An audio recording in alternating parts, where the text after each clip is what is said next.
Scanning centre నిర్వాహకుల నిర్లక్ష్యంతో మహిళ నిండు ప్రాణం బలైంది. పత్తికోళ్లలంక గ్రామానికి చెందిన రామ తులసి అనే మహిళ కిడ్నీ సమస్యతో బాధపడుతున్నారు. ఆమెకు 2 నెలల నుంచి ఏలూరులోని ఒక ఆసుపత్రిలో డయాలసిస్ చేయిస్తున్నారు. తలనొప్పిగా ఉందని చెప్పడంతో డాక్టర్లు ఎంఆర్ఐ స్కాన్ తీయాలని చెప్పారు.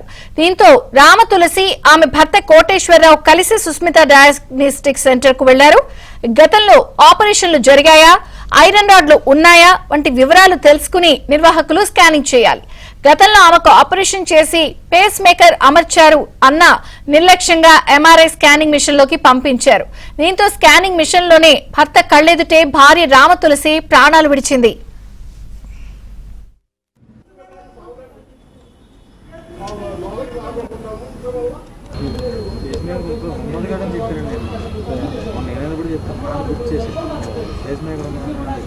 నర్సేవరో ఉన్నారండి ఆడ అంటే అటెండర్ మాకు చెప్పాలి కదండి. అటెండర్లో చెప్తారండి, హిస్టరీ చూసుకుని చేస్తారా అటెండర్ చెప్తారు.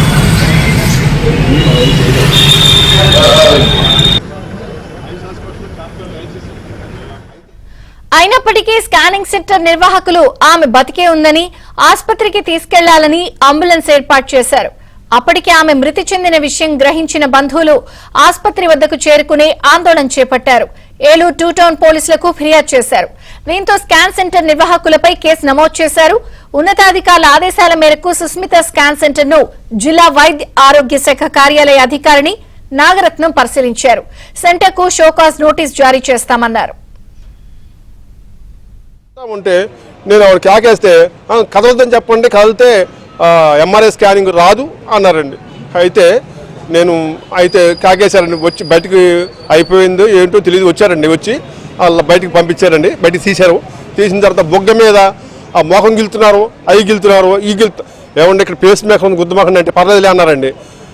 ఇంకేంటండి చచ్చిపోయింది కదండి అన్న, నీకు తెలుసా అన్నారు. తెలుసండి, నాకు కనపడుతుంది కదండి. ఎన్ని బొగ్గ మీద గిలుతున్నారు, ఆటి మీద గిలుతున్నారు, దొర మీద కొడుతున్నారు, అట్లా లాగుతారు. ఇంక అయిపోయింది.